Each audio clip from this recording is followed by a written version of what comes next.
Welcome back to the Monarch Podcast. I'm the founder and CEO, Daniel. I'm back here for part 2 with my guy, John Nichols, aka LaJethro Jenkins. He's the lead producer at Buckets, co-host of Jenkins Jonez podcast on the volume. First of all, how you feeling today, bro? How was your week? Feeling good, man. Feeling good. I told you I just got off that cardio, man. When you get old, you got to do shit like that. Fuck around, be built like Bruh. a baked potato out here, man. So I'm feeling good. I'm feeling Real. good. I'm feeling good. Real. You know what I mean? I How you feel it. been? How you been? How was your week? Man, should I told you, with the move coming up, that's been a grind. Yeah. Work's been picking up, but I'm good, man. Like you did your cardio this morning. I did hot yoga. Like Sunday's my hot yoga day. Fire, And fire. for my other pod, I used to we record on Sundays too for the boxing.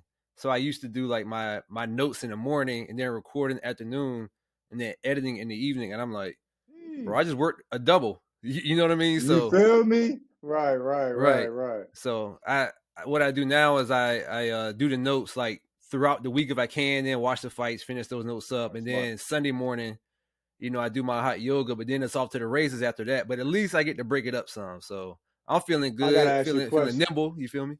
Yeah. I gotta ask you a question. How you feel about Garcia Tank? So I think that there's two things to it, right? I think that people are sleeping on Garcia. I think so too. And I He hit think hard and he that quick as hell. he hits yeah. And Tank, my thing is like you play how you practice, right? And Tank has bought up people from smaller divisions and he's taking hits from them and then knocked them out because he's like, oh, like Santa Cruz, what's the other buddy? Other Garcia, Hector Garcia, he just fought. Yeah. And so he was taking hits. Even when he moved up to 140 fought Barrios, he was losing rounds because he was getting hit too much. Mm-hmm. And it's like, has he conditioned himself to do that? Because it's like a 3-year span he's been doing that. Because if he lets himself get hit by Garcia, he's gonna run the risk of either his punch not landing and him or not doing what he wanted to do and then losing by decision or him getting knocked out. Right. I think it's a 50-50 fight, but like safe money still says Tank, but I think Garcia can surprise a lot of people. I think the thing with Garcia is like Garcia's there to be hit too. And I don't think he's fought anybody that hits as hard as Tank. And we saw Tank be much more measured with his last fight because old boy couldn't box, but he punched hard as shit. You feel what I'm saying? Right. So he was much more measured, and he was a little taller. And also, I was surprised at how tall Tank looked standing next to Garcia. Garcia did not look like that much as tall as I would imagine. And I think that would have been like Garcia's benefit as well as his quickness, but he can just keep taking a distance. But the thing with me with Garcia is we know he can't take a punch. We've seen him get knocked down by Luke Campbell, who's not a puncher. You know what I mean? Yeah. And then Garcia's his feet are horrible. He has some of the worst feet in boxing. You know what I mean? Mm-hmm. So like, I mean, his feet are like it's just he doesn't like he stands like he's standing in sand, bro. You know what I mean? Like standing in the mud. Yeah. So he's not nimble. He doesn't move like he should. So like, yeah, he's super quick. He has a lot of power. Tank cannot get hit by that man.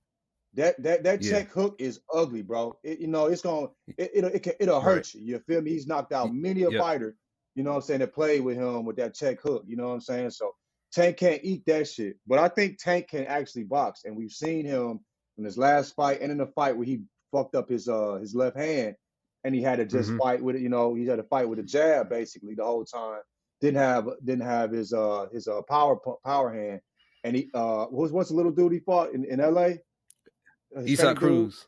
Isaac Cruz, and he fought. I mean, just beautiful boxing. Well, I mean, it was just the one fight he's been in where he hasn't knocked out. When I watched it, he hasn't knocked the fighter out.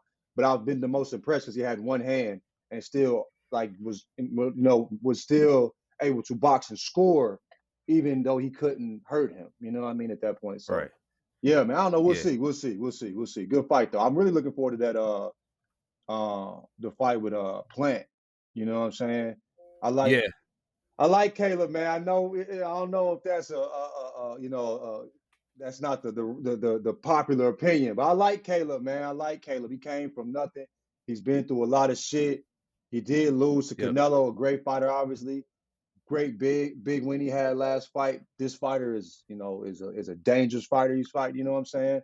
Benavidez, you know what I mean? But I love how Caleb boxes, bro. If he can do what he did last time, where he avoids getting hit and smart and fight smart, I think he could win this fight. That'd be a huge win. A fight that I don't think Canelo could win, which would be Right. interesting. So, he can't Right. beat Benavidez. You know what I'm saying? Like we saw him struggling. Was it Better Biev he struggled against? Was that Bivol. B-ball? Yeah. So, Yeah. yeah, man. So we'll see.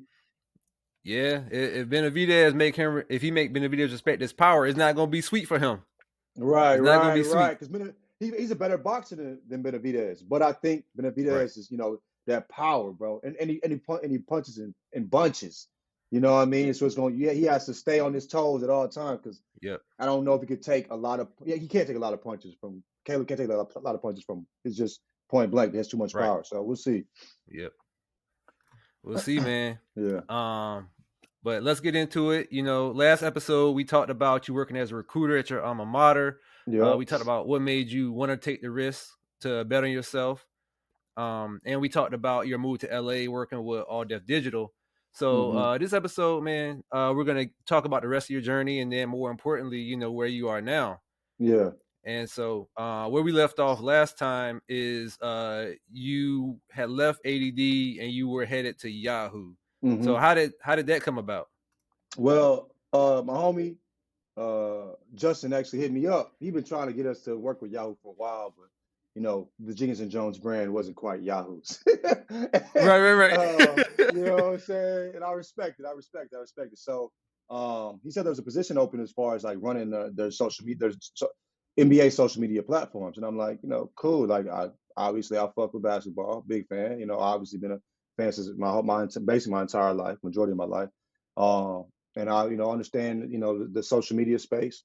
Was the editorial director at ADD, so that kind of like helped me with the managing part. You know what I mean? So, applied for that job, and got that gig. You know what I mean? So it's just a really good fit for me, especially at the time. So, I got the gig, and I was basically just running the social media platforms. First time I got the handle, like the first time I had it was like a week and a half in. They hand over the sticks, went crazy. You know what I mean? Like numbers were crazy. Like you feel me? Like I mean, people were like, I mean, it was. Well, we had a lot of follows. A lot of people unfollowed it. Way more follow. I say like probably 4 times more people followed. Like here in throughout the following weeks. But a lot of people unfollowed too because like it was older people that had followed Yahoo NBA for like just news because that's all they were sharing. Like, what the hell is this? So I mean, it grew a lot, but there's like understandably some loss to it. You know what I mean? Because if you're changing the voice, you're changing how you're doing things. There's gonna be people that are not willing to go along with it, and good for them too. I understand that, but it was just interesting, like dropping tweets. Like my homie guy I was running it with, he dropped a tweet about like it was a picture of Clay. Clay hit a shot and he looked like he was high, and he was like, and he's running back and he said when the edible finally hits, coming from a Yahoo NBA account, did crazy numbers, and they were like, oh shit, Yahoo, you know what I mean? Like really changed the voice and vibe and energy of Yahoo, at least with the NBA channel, you know what I mean? So it was really cool.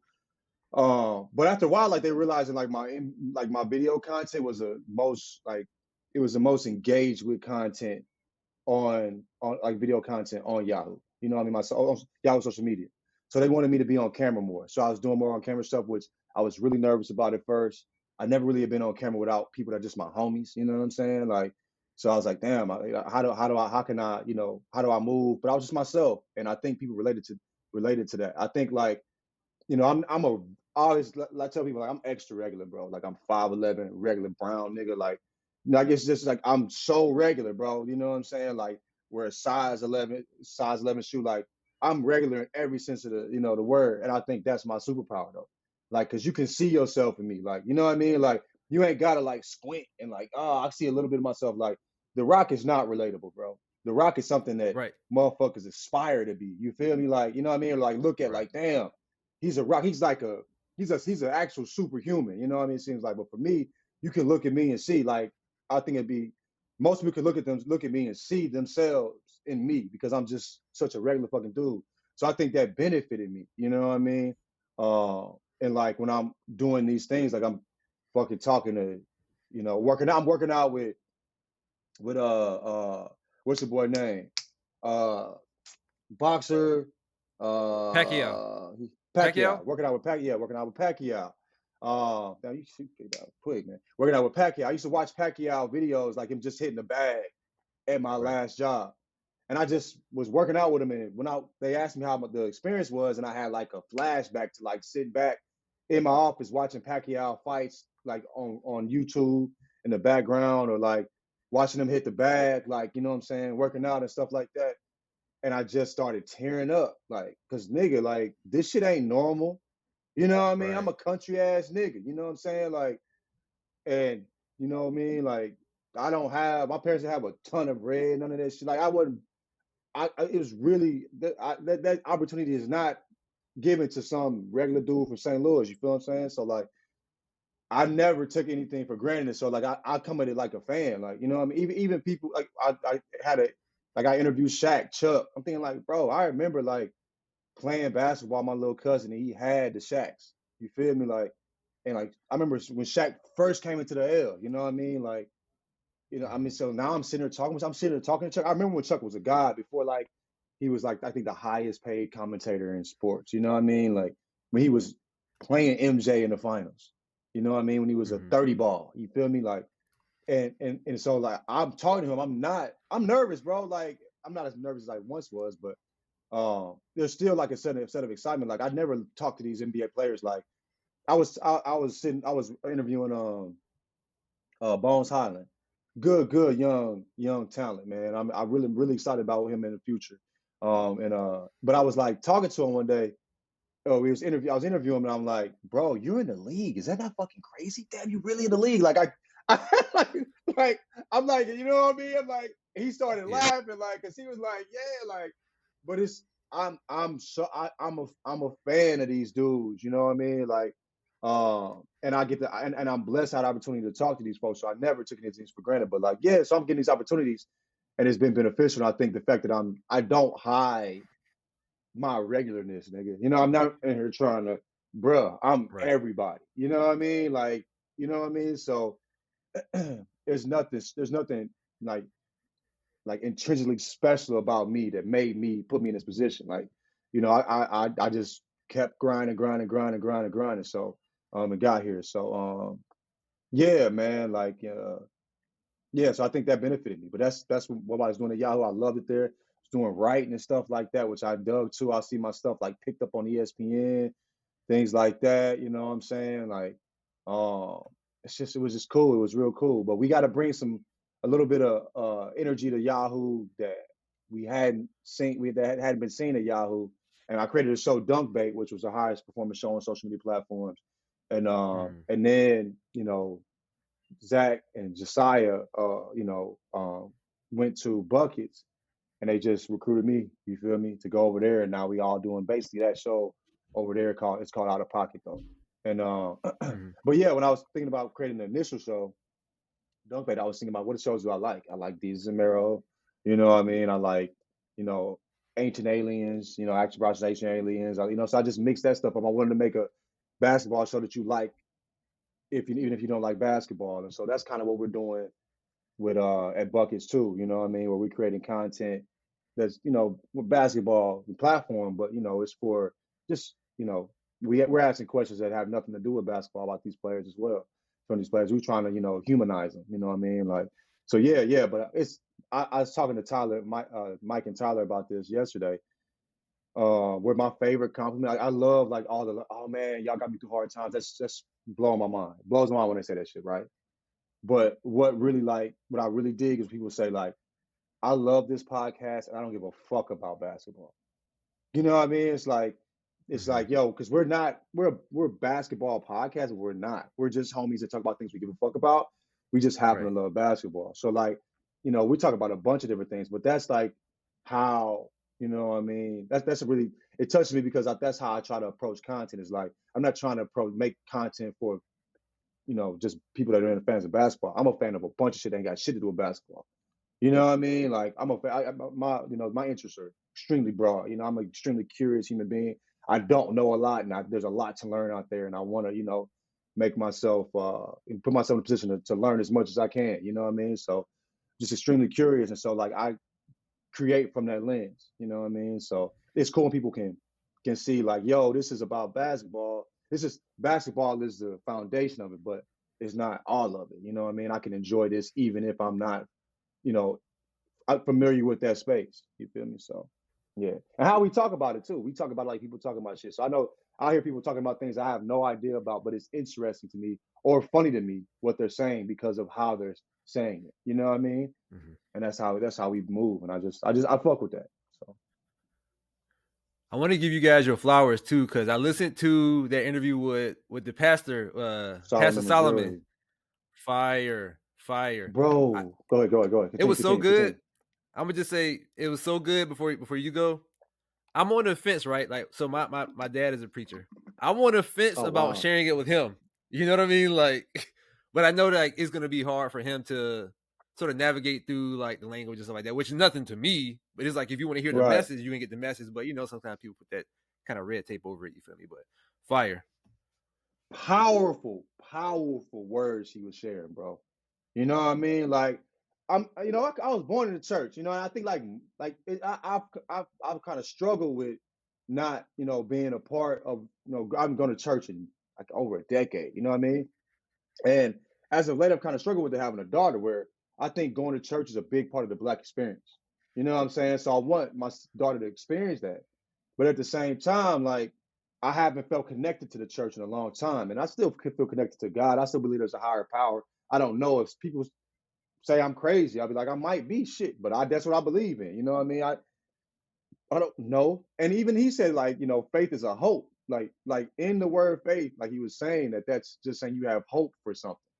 And so when people act like they know or it is, that always I just always bothered me, where I would like go to church and I have really, really, really, really solid friends, bro. Like one of my one of the things that makes me feel good about what I'm doing in life and how I'm moving is how solid my motherfucking friends are. I'm like, I couldn't be a Mm-hmm. trash ass nigga with these people in my life. You know what I mean? Like, Right. so that kind of like when I'm beating myself up, that'll kind of like ground me a little bit. Like, bro, cool out, dog. You wouldn't have these people around you if you was a fuck nigga. You know what I mean? And so yeah, like I trip off that. And so like at church they'd be like, some of them aren't believers. A number of them aren't. Never, from different backgrounds and stuff. Never may have, had that experience. But I have people that I'm like, yo, you want to come to church with me? Like back in the day when I was, consistent with it, they was like, yeah, I've never been. They're down, but they don't believe, right? And so I'm like, you telling me these people going to hell? Like they would straight up say, yo, they're going to hell. You can't tell me like a God would send people that are really, really solid people to hell because they didn't have the access to shit. Bro, I don't fuck with that God you talking about. Flat out. Right. And that's not the God I've experienced either, most important. You feel what I'm saying? So when he was speaking and talking about, like his business is to show care and love for people, not to judge folks. You know what I mean? He said, like, you going to heaven or hell, that's your business. I'm here to express care. You know what I mean? And so, like, bro, like without judgment and shit, bro. I'm over here, like, bro. I told him, I said, yo, you heard it. Like, if I had a pastor like you, I'd still be in church. And the way he's Right. moving is he's allowing space. Because, like, I was told not to ask questions. Like, don't question God. Yep. Nigga, why would I not question God? Am I supposed to come to your ass? You got the Yeah. same book I got. I should be questioning God, right? He's all knowing, right? I'm all powerful, all knowing. You know what I mean? Omnipresent. You know what I mean? He's everywhere. Why would I question the God that has all Right. that is what we say he is? You know what I mean? So they always telling me that. I'm like, that made no sense. But he was like, yo, you should question it. Not question all the time. He spoke about being jaded by the church, not his beliefs, but like about what's going on. Right. Like I'm like, that's a human in front of us. That is, Mm-hmm. a dude that is admitting, what I'm saying, fault in the church and how things have moved and how we should based upon how things are currently going on. And I think one of the issues I think is like he brought this up. He said like how this Bible was written thousands and thousands and thousands of years ago. This world has changed a trillion times in the last 40 years. How it changes constantly now with all the much faster than the last 200 years. It's changed probably more in the last 40 years in the last 200 than the 200 years prior to that. You know what I mean? So like, so I'm speaking to that, saying like, yo, we have to change how we move if we're going to still connect with people.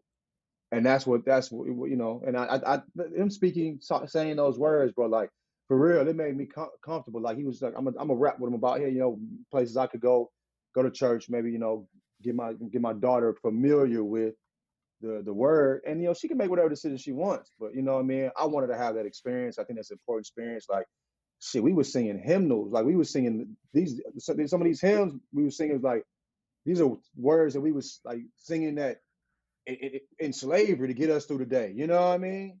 You know what I Mm-hmm. mean? Like some of these songs and stuff like that. You know, like so like you can feel like and like you know there's you know like you know the more contemporary music stuff. I think that's fire. Or whatever, if you do what you want to do. I mean, I don't really participate in that. You know, I'd rather just have the explicit version of the rap song. I think Young Nitty's my Right. favorite, one of my favorite artists. You know, you can do all that too. But if I'm listening to church music, you feel me? I'm listening to like them hymnals. That's when I hear an old nigga singing some hymn and that shit coming from his chest. You know what I mean? And I can feel like, you know what I mean? I can feel what our people went through. You know what I mean? Like that connection is like the ancestors, are reaching out and touching me. Like Mm-hmm. that's the shit that moved me, and I want my daughter to feel that. I want my daughter to experience that, and she can be like, "Daddy, that ain't for me." Cool. Hey, you know what I'm saying? How you make a decision, how you make a decision. But like, I want her that experience, but I didn't want her to have all the bullshit that came with it, the judgment and all that other stuff. And I think like a pastor like him, and I think and he was telling me there's pastor in LA moving away, moving with care and stuff like that. And I'm like, he got me confident and like, yo, I can find a place like that for my daughter to experience without all the other stuff that came with it that I felt was, I don't want her to have to deal with. You know what I mean? For sure. So yeah, man. So yeah, that bro, like you said, man, he's powerful, powerful. I mean, man, I've had some great interviews. Like I said, I've interviewed some like Jamie Foxx, some guys, bro. You know what I mean? Some people that I really admire. That interview I needed that interview for myself more than anything, more than interview I've experienced. That Mm. bro, there was times where I was moved emotionally, where I was like damn, like you know what I'm saying? I was like, Mike texted me on the side, like this dude's amazing. I'm like, I'm captivated. Mike's an Yeah. atheist. He said I would Right. approach religion differently if I had if I met somebody like, come on, bro. You feel what I'm saying? Yeah. Like that's Right. Right. powerful. That's powerful. You So feel me? powerful. Yeah. And I think like when I think about, what I'm saying, Jesus, like that's how Jesus moved to me. Like I think like in the Bible, Jesus was a real nigga. Like, he wasn't judging people he hung with, was Right. like they weren't, the people like I feel like most people read the Bible, but then they operate like the Pharisees. I'm like, dog, are you reading this? You are operating like the 100%. people that Jesus did not fuck with. You feel Right. what I'm saying? He was in Mm-hmm. the streets. You feel me? The proverbial streets. You know what I mean? Yeah. Yeah. Yeah. Yeah. Yeah. In them sandals. You feel me? Like that's how he was moved. You know what I mean? And so it's like, dog, but yeah, I love that. That moved me as a dude that grew up, you know what I'm saying, in the church and whatnot. And it's struggled mightily over the last 15 years, or Mm-hmm. with how it operates, and me growing and mentally, and not been allowed to question things. And when you go to college, you're taught to question stuff. And coming back from college, you know what I'm saying, like told not to question things, that ain't gonna fly, bro. Mm-hmm. You know what I mean? It's like, oh, I should so anyway. But yeah, loved the interview, Yeah. and his message gave me hope. And actually made me want to, hey, bro, I can find a spot for me where I can get my little pick me up on a Sunday or whatever if I need to, and then what I mean, get through the week. You know what I mean? And I loved Right. it, man. I loved that interview, man. For sure. And I want to salute you as a father too. You know what I mean? You're looking for it for yourself, obviously, but to say like, forget me, I want to expose my daughter to that so she can make her own decision. Like, salute to you for that.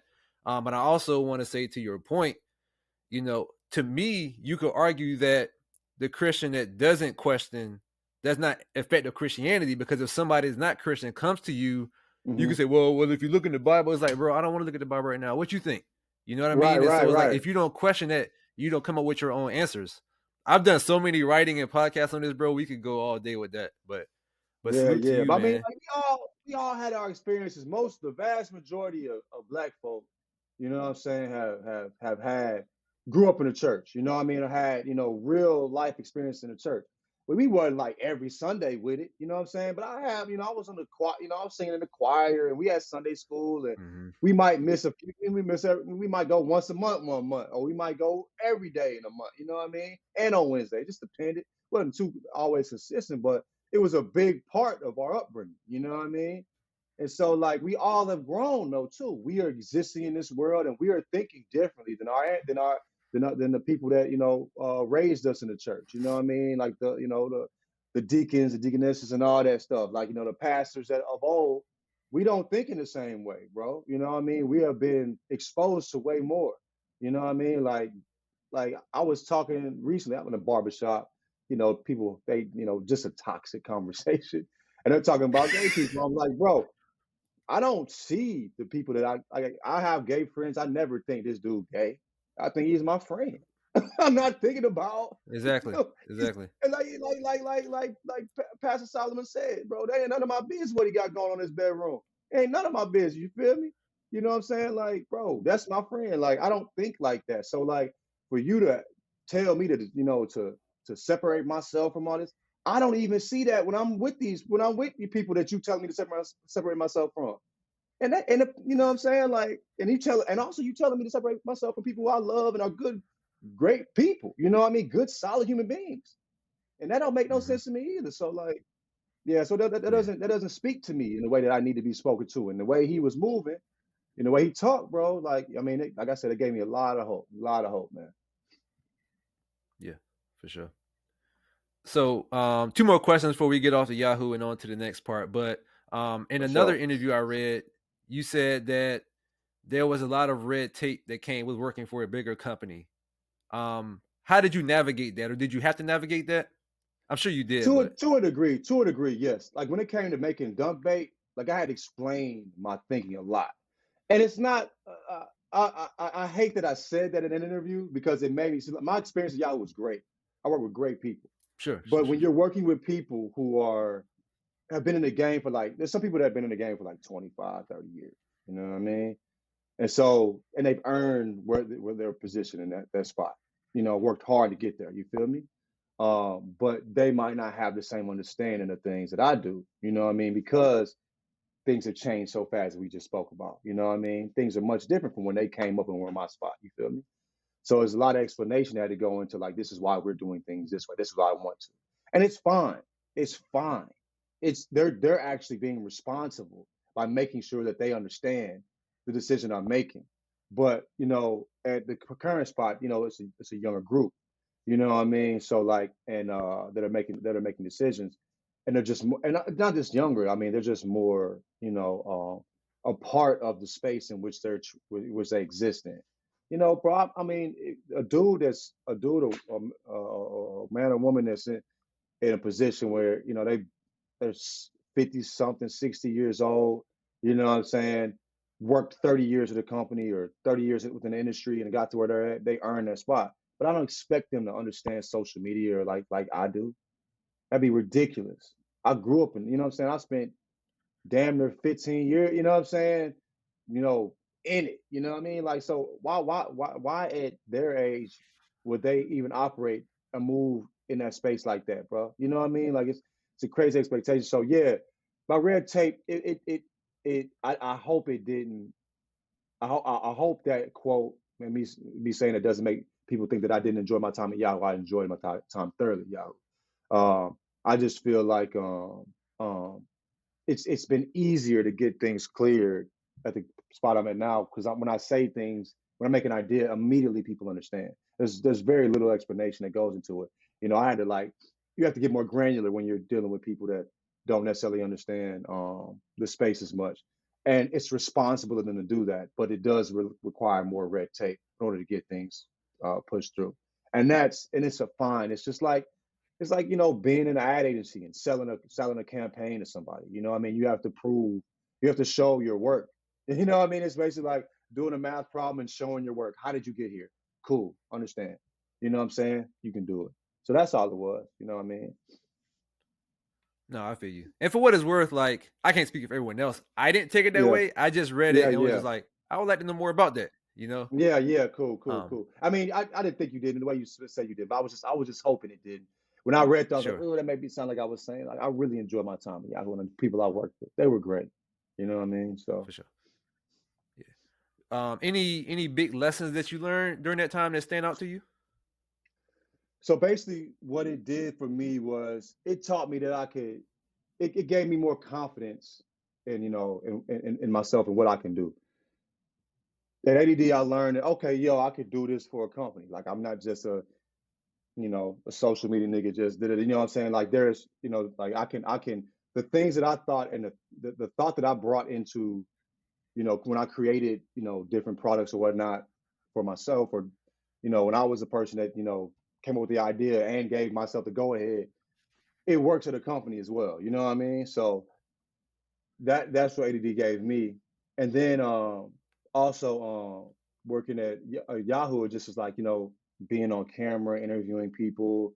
So, okay, I can be good at this. You know what I mean? Like, I may have nerves at times, but that's all right. That doesn't mean that, you're not good at it or it's bad, you're bad at, you know what I mean? Like, and also it kind of like it made me more comfortable with me. Like, I get on camera and I'm myself, and people find it enjoyable. I don't have to be or fit into a particular mold. Even at a company like Yahoo, that seems to be move more conservatively as far as the content they create online. You know what I mean? They weren't really pushing boundaries, but they allowed me to, and I brought a lot of thought to the decisions I made, and they respected that and appreciated that, and I appreciate them for that for sure. Understood. I will say so.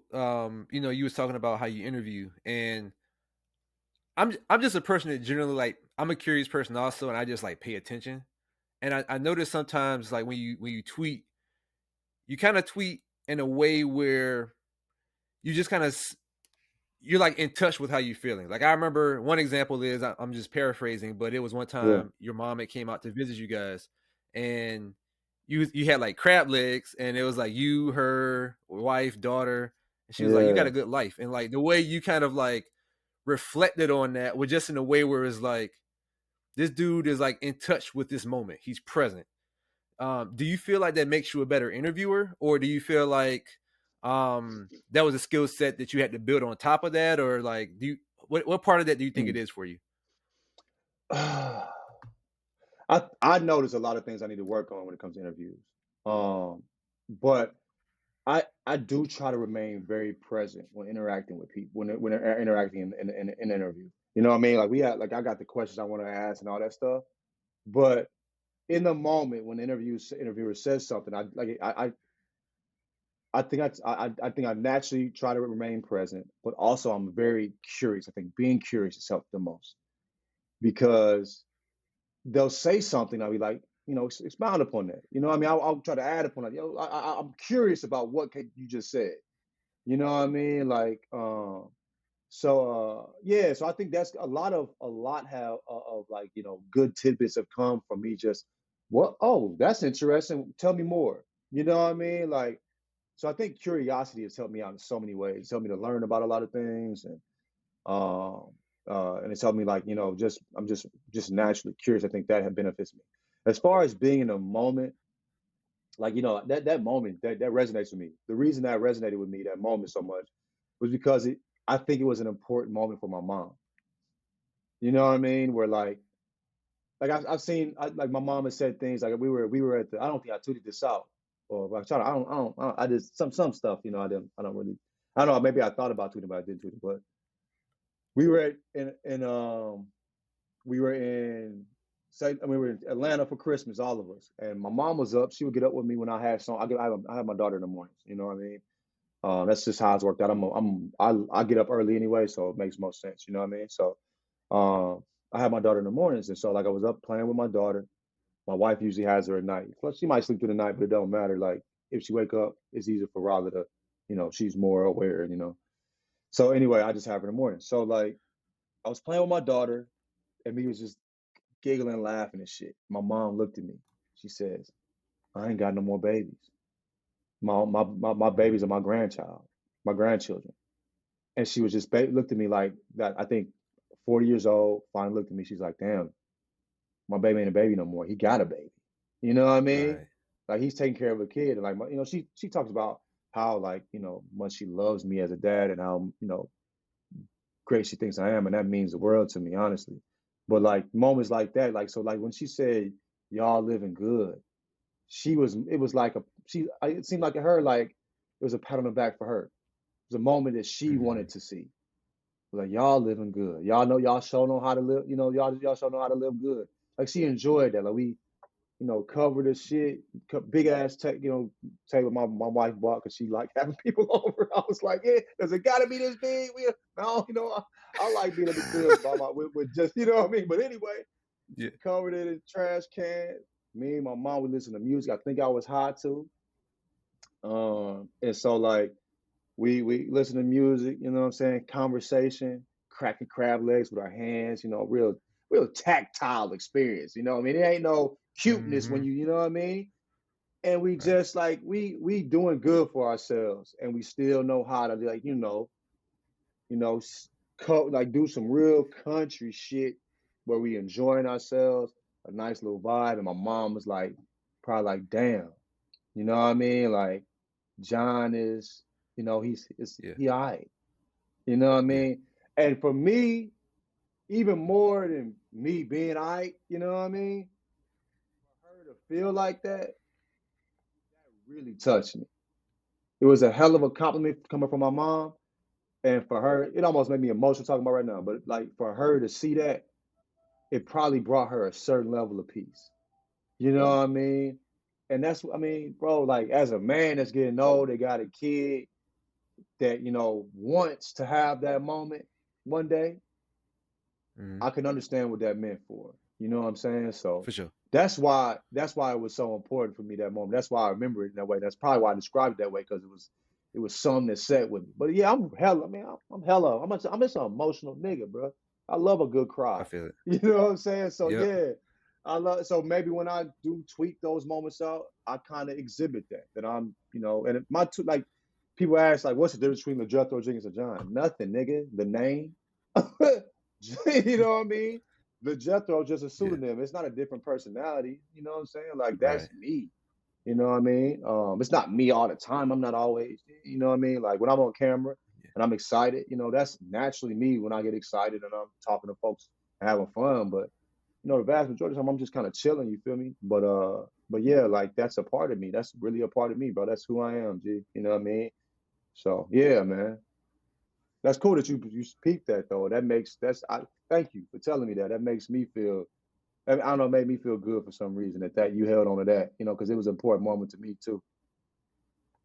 No, for sure. I mean, I like to take mental note of those moments too. You know what I mean? And so what you were Yeah, saying, like I kind of see that in myself. And so when other people express themselves in that way, yeah. especially as a guy, right? Like as a black Black man man, we ain't in this allowed to world be where it's like that, like, bro. We changing right, it though. We where it's changing it like, though. We changing it though. is it Niggas is gay to eat different breakfast? now. Like in that age, yeah. You know what I Like mean? you So feel me? Like yeah, like everything was gay. Nigga was. I remember people were saying no homo. I was like mo homo. More of that. right, If that's what right, y'all on, I don't want to be on that. You feel me? And I know right, how right, right, right. politically correct that is in 2023. But you know what I'm saying? Like, bro, I'm not really. I don't feel that way. You know what I mean? I'm not. You know what I'm saying? Like, I don't feel that way. Yeah, I don't. I'm just trying to be myself. I want to be a full human, experiencing all the emotions, and we try not to allow ourselves to do that. Only thing we are comfortable experiencing is anger and frustration and you know what I'm saying and just happiness. We can't experience like we're not the other things like when we're down or sad or like we can't admit to that. That's just unfortunate, bro. You know what I mean? That's unfortunate. yeah, yeah, So the good times feel definitely, so good because of the hard times, and you can speak to that. We can confide in one another and all that, and that's all necessary. We all need help, hundred bro. percent. It's not, I think it's real strong to be able to say when you're not feeling when you're not your best self. You know what I mean? And you need help. That's a strength. That's a strength. Mm-hmm. It's hard to do that, bro. You know what I mean? We ain't Yeah, got to eat this shit alone, bro. We ain't got to be out here alone. Shit, bro. yeah, Man, we already black males, black people. We playing the game on zombie mode. Let's not make it right, harder on ourselves. You know what right, I'm saying? So come right. on, man. Yeah. my very first episode, you know, I talked about my brand, the story behind the brand, and it was just a lot of it was me overcoming my fears, overcoming, you know, like depression and stuff like that. And Yeah. you know, where I'm at now, I say that like there's nobody out here that can break me because I already tried to break me and I Yeah, and didn't you weren't successfully successful break at me. it. Right. So I if I love couldn't it. do it, nobody else out, Right, you know. right, right, right, right. And then we can be our worst enemy at times. And we need to realize that, Yeah. be aware enough to understand, I'm tweaking. You know, this ain't Mm-hmm. how I gotta move. You feel me? Yep. Like people be there wanting to hear, they want to hear you talk about what you're going through. They, you know what I'm saying? Like my buddy Adrian's like, bro, I want you, like, we it ain't always laughs. Tell me when, you know what I'm saying? Let's talk about the hard times. You feel me? I love Mm-hmm. that. I love that. Niggas need that shit, bro. And so yeah, man. Yeah, yeah. We got to do better, and we are doing better. You feel me? So Yep. Trending upward for sure. for sure. Um. So in one of your, I think this was an Instagram caption. You Hmm. said that they say when you do what you love, you'll never work another day in your life. That's a lie. The truth is, you'll work harder than you ever worked before and struggle to Hmm. figure out a healthy work-life balance. But I promise you, I wouldn't want it any other way. So, how does that translate to your life today? Like, what is an average? What you're doing now? Like, what is the average day in the life like for you? I mean, depending on the day. There's days when I don't have a Mm-hmm. bunch of work to do and I do have space, and I try to make sure to do things for myself with those days. Like playing golf is one of them now. You know what I mean? After the pandemic, I picked that up. You know what I mean? But I mean, like a busy day, bro. I mean, a busy day can literally go to like 9:30. You know what I mean? Like, or 11. If I'm like, if I like writing, I mean, it's just, if you're, when you're working on things that you love, you want, and I have this thing where like, you only release it once. I remember, I think, Chance the Rapper said this back when Chance was created, like when he was doing acid rap, Mm-hmm. before like coloring books, when people, when everybody was fucking with him, like, I think coloring books when everybody started fucking with him, but I was fucking with him like for real, like 10 day. You know what I'm saying? I think I spent it for 10 days and then made an album. And then like that was kind of gotten into the into the zeitgeist, you know what I'm saying? Or people's, I think like, and then acid rap kind of made me, oh, he's a real musician. Like, and then coloring book was like where Beyonce was talking about him and shit, you Right, know what I mean? right, right, right. But around acid rap time, he was talking about how he would do like 40 takes of a song. And there'd be very small, minute differences of each take. Um, but he was like, you only have one chance to release it to the world. Once it's out there, it's out there. So he wanted to get it and do the best he could do in that moment. At least he could say that, because when you create stuff, you'll look back and be, I could have done this better, because you're just gonna have more knowledge. You know what I'm saying? Mm-hmm. And more understanding as you. But at least you could say, yo, I did the best I could in that moment, and that's how I operate. And that sometimes requires a lot of you. A lot of times requires a lot of you when you create it. And so, yeah, so like, bro, when you actually care, like, bro, like my job that I had before when I was recruiting, I took the kids very seriously. As far as like, I was very honest with them. I helped them as much as I could. But just the mundane, busy work that we did most of the time, I didn't give a fuck. And I didn't do it half the time because it was unnecessary. You know what I mean? My recruit numbers were crazy, and I did half, damn near, not barely half the shit they asked me to do, because it was just unnecessary busy work that just they would just give you. And I didn't give a fuck about that shit, man. You know what I'm saying? But like when I clocked out, I clocked out. Unless one of the students hit me, needed help, or if one of my coworkers hit me, nigga, I'll catch you at 8:30 the next morning. You know what I'm saying? Like when I'm in the office, you feel me? I'm not, bro. Save that shit for tomorrow. But when you care about it, bro, you are almost too available, and you make yourself, you're putting a lot of effort into the success of something, or just the perfection of something, the perceived perfection, at least in your head.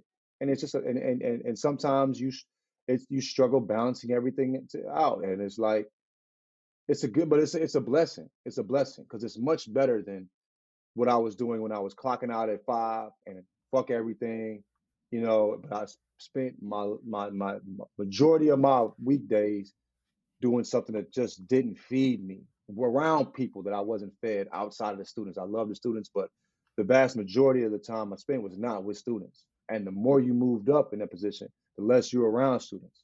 You know what I mean? So, or you weren't, hands-on helping these students. You know what I mean? It was an important positions that, where you were just making decisions that would help the kids. You know what I mean? But you weren't physically, hands-on helping them. And so, this wasn't for me. But so yeah, man, like, um, that's what I meant by that. Is where you just, I mean, at times you almost are consumed with your craft. You know what I mean? So a busy day is way busier than the busiest days I had, which shit I didn't give a fuck about.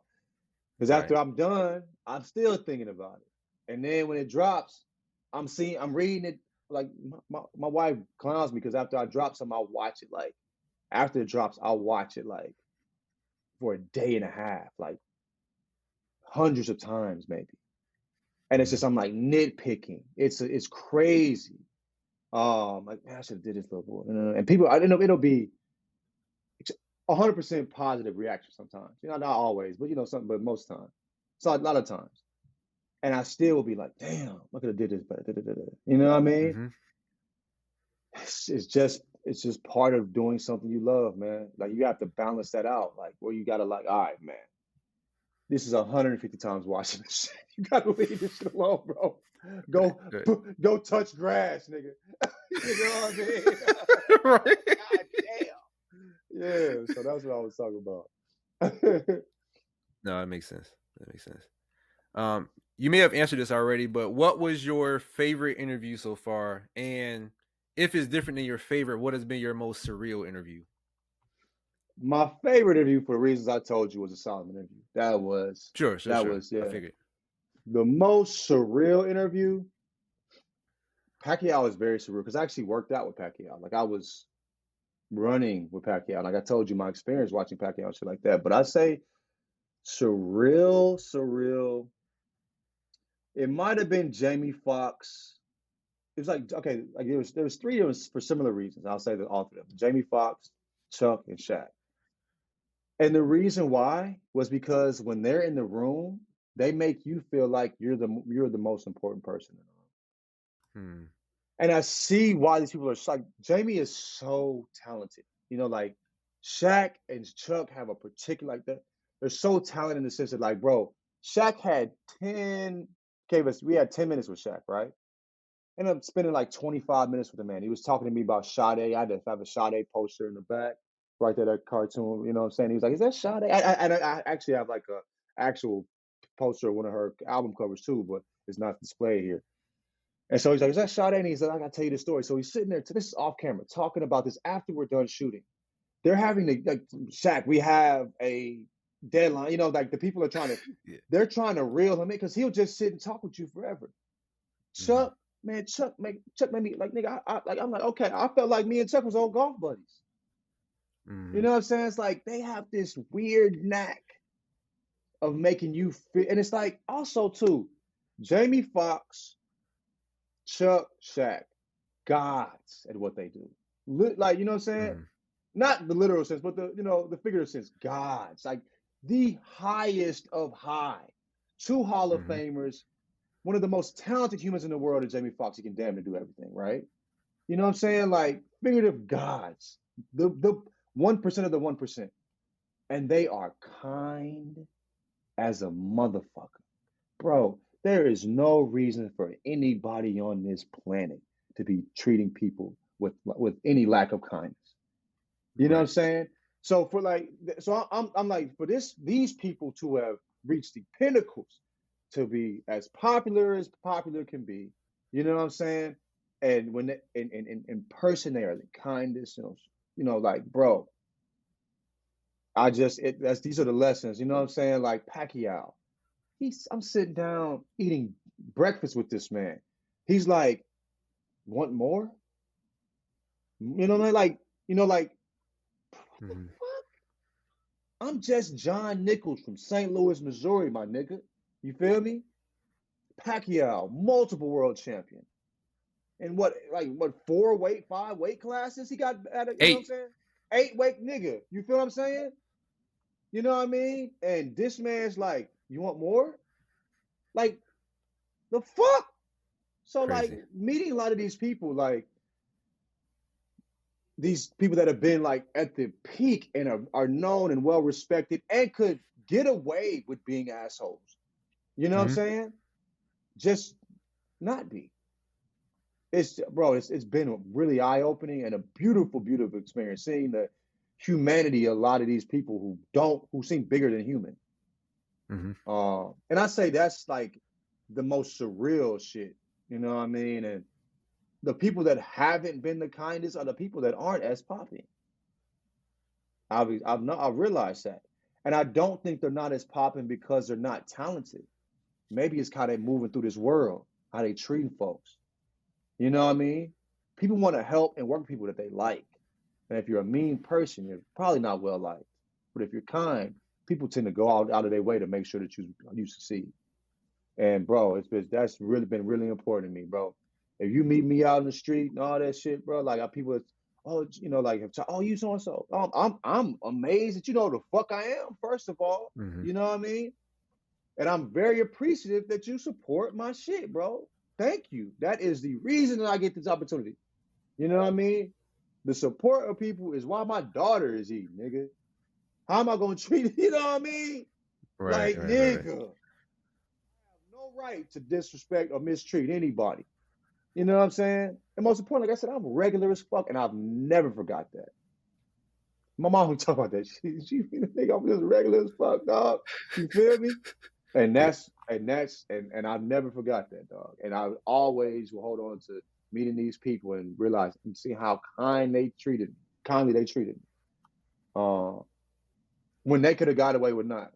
And it's not just like they were just like cordial. I'm talking about fucking with you. You know what I mean? Right. Really cool, man. That's dope. That's very dope. Do you have a dream interview that you haven't done before? I have a dream experience, which would be well, it's a kind of interview, being able to interview Schoolboy Q on a golf course. Playing around with Schoolboy Q, interviewing him. That's bucket list shit. That's bucket list shit. It's interesting because like Bron's my favorite athlete of all time. I have no interest in interviewing Bron.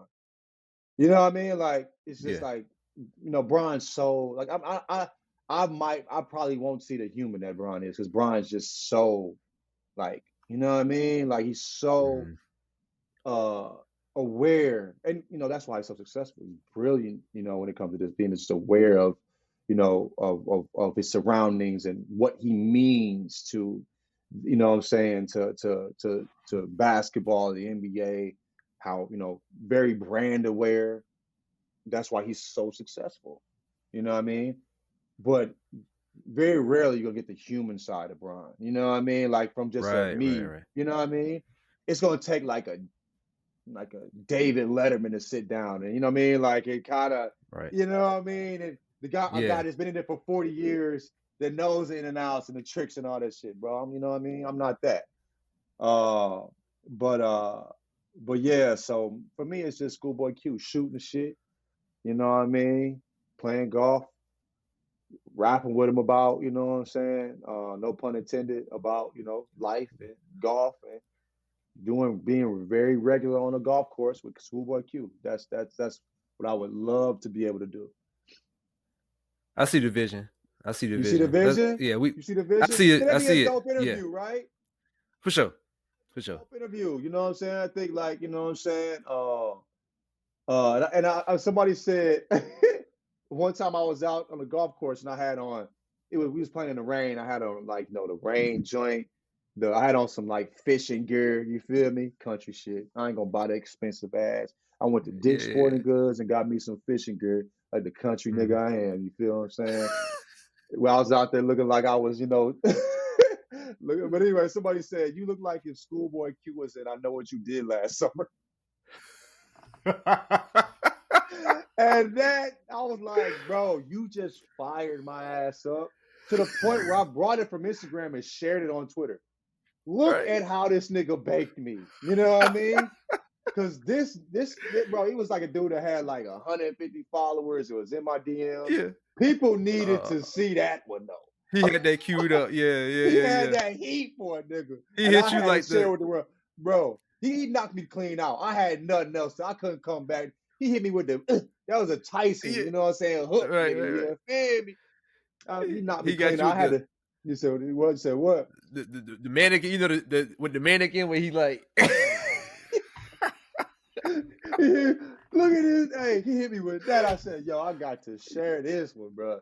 People got to see. This is too funny to stay in my DMs and just have me laughing at me. You know what Yeah, I'm saying? Yeah, but it was hilarious. Niggas was clowning my ass too, because I did look ridiculous. But shit, I knew that. Fuck it. I was right. warm, I was dry, and I didn't spend Then what they had to do, $200 on some bullshit. You know what I mean? So right? yeah, man. I still got the giddy up in there if I needed to. If it's raining or whatnot, now I got a tea time. I got the giddy up ready for me. I'm gonna be out there looking like schoolboy Q in a murder mission. Hey, it's already took the licks. You might as well, right? Right, right. I earned the right to wear that, bro. You know, I Right, paid my dues, nigga. Shit. right. That It motherfucker got beat stripes me up in now. my DMs, dog. He said, "You look like if Schoolboy Q was and I know what you did last summer." I threw my phone, nigga. I said, "God damn, what you gonna even do with that?" Right. Oh boy, that was 10 out of 10, dog. Sheesh, Mm, finish him. mm, mm. Shit, killed my ass.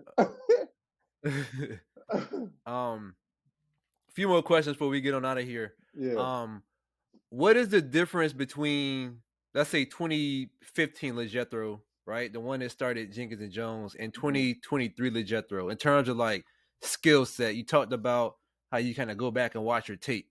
How have Yeah. you refined your craft over time?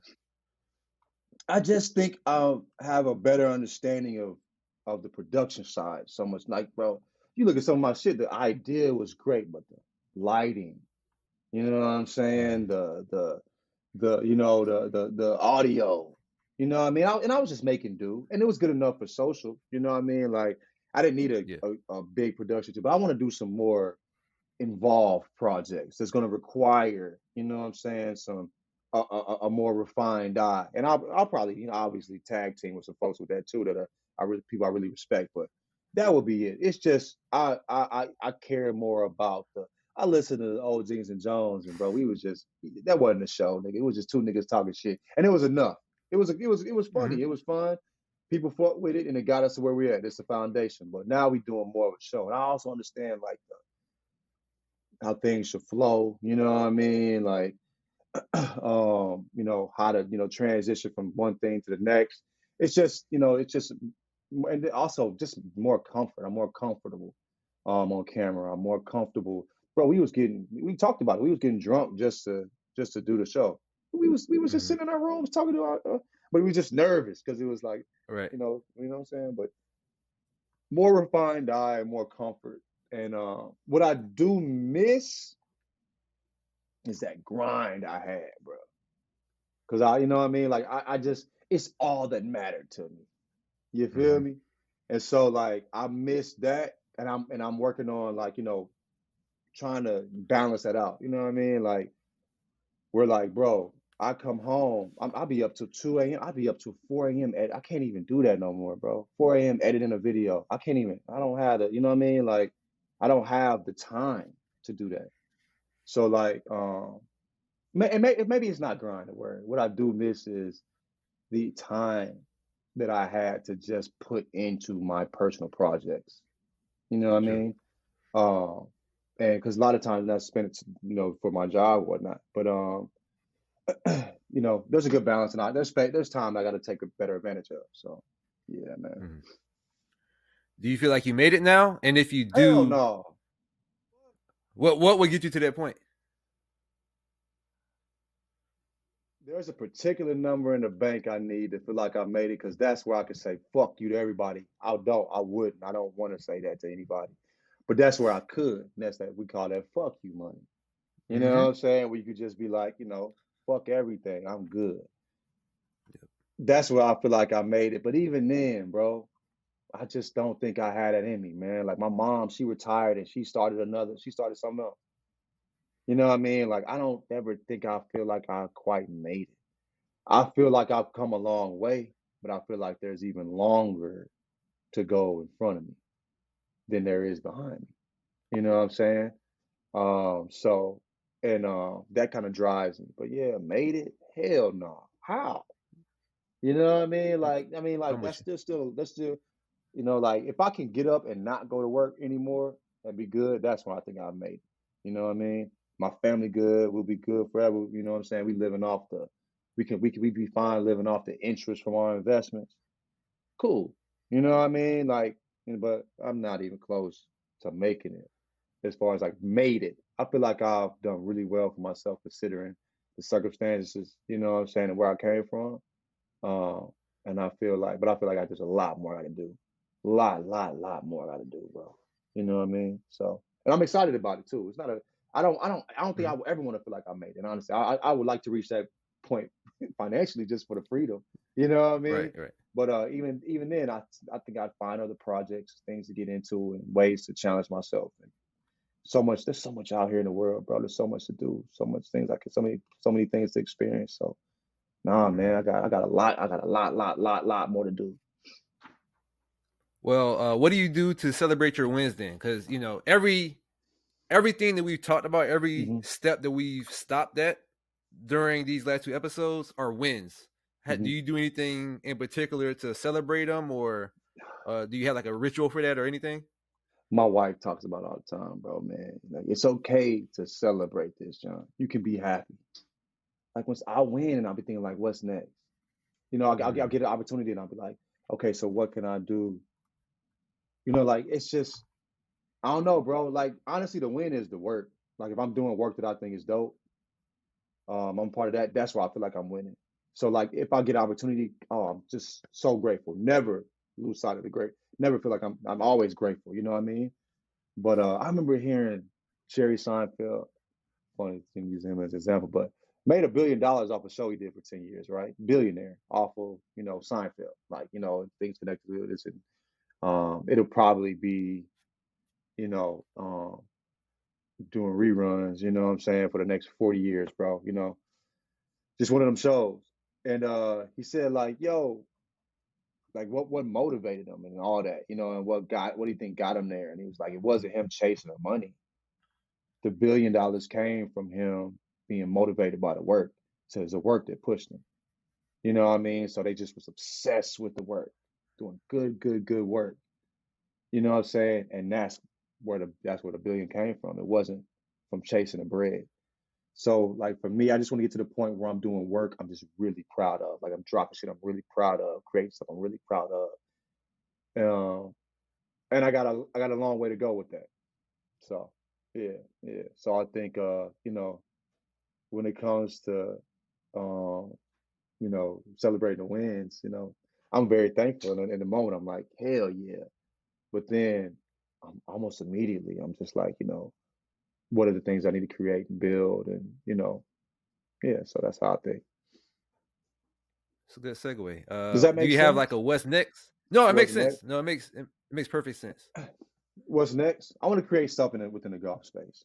So that's where Okay. I'm just like, that's where like I obviously basketball is the foundation of, of like a lot of the things that I create because I'm like the culture that is basketball, like that's the size what I think is cool and all that. You feel me? Like that's what I grew up on, you know what I mean? But I really have fallen in love with golf and I want to create some really I want to move in a particular way within that space. And I think there's a lot of room within that space to create in the way that I want to create because I don't think anybody's doing it like how I do approach it how I approach it. So I think golf content is golf content.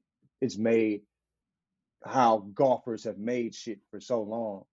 I think like Roger Steele's kind of like he's a dude like a real nigga that's in the space that's moving in a particular way. But I want to be behind the camera making shit that I find important in the way that type of content that I fuck with. You know what I'm saying? In the way that I fuck with it. So adding a little bit more creative spin to it, or just a different way of creating as well. So yeah, that's I think that's what's next for me, man. That's what's next for me. One more question. Yeah. For anyone who is looking to kind of put themselves out there, like I know putting themselves out there would be one thing, but is there anything you would give them advice to do whether it's, I don't know, creating a personal website or a mentor? Like, is there Mm-hmm. anything that from your experience someone can take and say, okay, this is what I can do? There was, I don't know if I said this story, but there was a point before I actually got the job at Yahoo. I mean, not Yahoo, but ADD, where I was about to give up like a week and a half prior. And I think I talked about Andy and all that shit. You know what I mean? Where I, Mm-hmm. well, but I think it would be like building genuine relationships. You know what I mean? Like I built, coming up in this space, I built genuine relationships. Um, and I've benefited from that. Like Tyler is my nigga. I know he's Dragonfly Jones and he's popping on that shit, but that's my fucking nigga. That's my nigga since he's had 600 followers. You know what I'm saying? Like, so like I built genuine relationships and created with those people. And created content that I fucked with. You know what I mean? And I think like, bro, trust your taste. As far as networking, I've never really been good at networking in a traditional sense, getting out, going to like a mixer or like a fucking happy hour, you know what I mean? And getting bro, I just talked to people that I found interesting, you know what I mean? Interacted with them, you know, build relationships with people that I, you know, found interesting that I wanted to build relationships with, and we grew together. You know what I mean? And I created with those people as well. So I just, that's what's benefited me. I know there's some people that are very good socially, get out, like my buddy Adrian. He always talking about, hey, he can make, I told you he can make a friend with anybody. And so he's networked in different ways where he's reached out to people like all the time, just like, this is dope, just building relationships that way. But for me, it's been more close knit because that's just my personality. It's not right or wrong, but it's worked for me. So do what's natural to you for yourself. You know what I mean? I think like forcing yourself to go out and be to these, mixers and all this shit and like I think nah, but I don't know if that's been I don't know if that's that I've tried it a couple of times and it never like I'm good with people, but it just never worked. I didn't find the general relationship I want to continue to rap with people, you know what I mean? It's been very organic for me. That's how I moved and that's how I would advise people like me to move. But I think also I'll say this is there's 1,000 ways to get to where you want to be. You know what I mean? Trust your gut, trust your taste, and keep grinding. And that's what's helped me. Um, yeah, so I don't think there's like this one thing. Like I remember watching like Maestro Knows back in fucking like when it was on Vimeo. When Mm-hmm. Vimeo was popping. You feel what I'm saying? I think it's like people just basically put videos in there to store it now. It's just like it's not even they don't there's no like real people that go on Vimeo and watch the shit for real. It's just like this is where I can hold my footage video or my reel or whatever. But he said like when people ask him like what they should do to get to do the stuff that he's doing, he's like, just do it, man. Quit telling yourself, quit making excuses not to do shit. Quit lying to yourself and saying that this is, quit making all these reasons and all this negative shit that bro, don't do that. Let make other people tell you no. You know what I mean? Don't tell yourself no.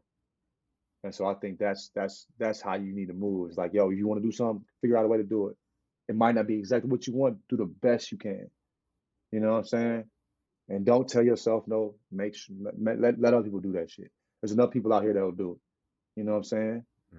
Your job is to tell yourself yes and to push yourself in order to get these things knocked out and done.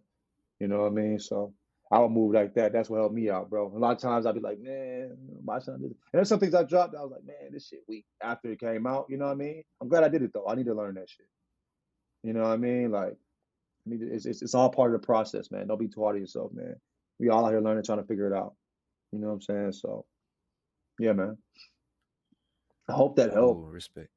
Yeah. No, 100%. Okay. 100%. Okay. Um, well, that's all I got, man. Is there anything else you want to say to close out? You want to promo anything or? Nah, man. I just want to say I appreciate you, dog, and I love what you're doing. I'm definitely tapping in with you for sure, man. So, like, yeah, dog. Like, keep doing this shit, dog. This is dope. This has been a really good conversation. You were really good at this.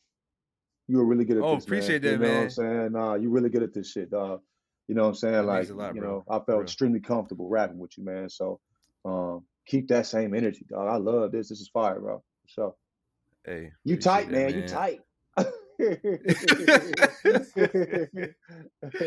um, Yeah, man. I told you in the DMs, like not even knowing if you would say yes to doing this, but just want to lift you up, bro. You an inspiration. You know what I mean, to me, and I'm sure a lot of others out there, because of your superpower. You said it's easy to see somebody. It's easy to see yourself in you. Like it's easy for me to see Mm-hmm. myself in you. So, so I appreciate you, but that's all I got once again. So, thank you guys for listening.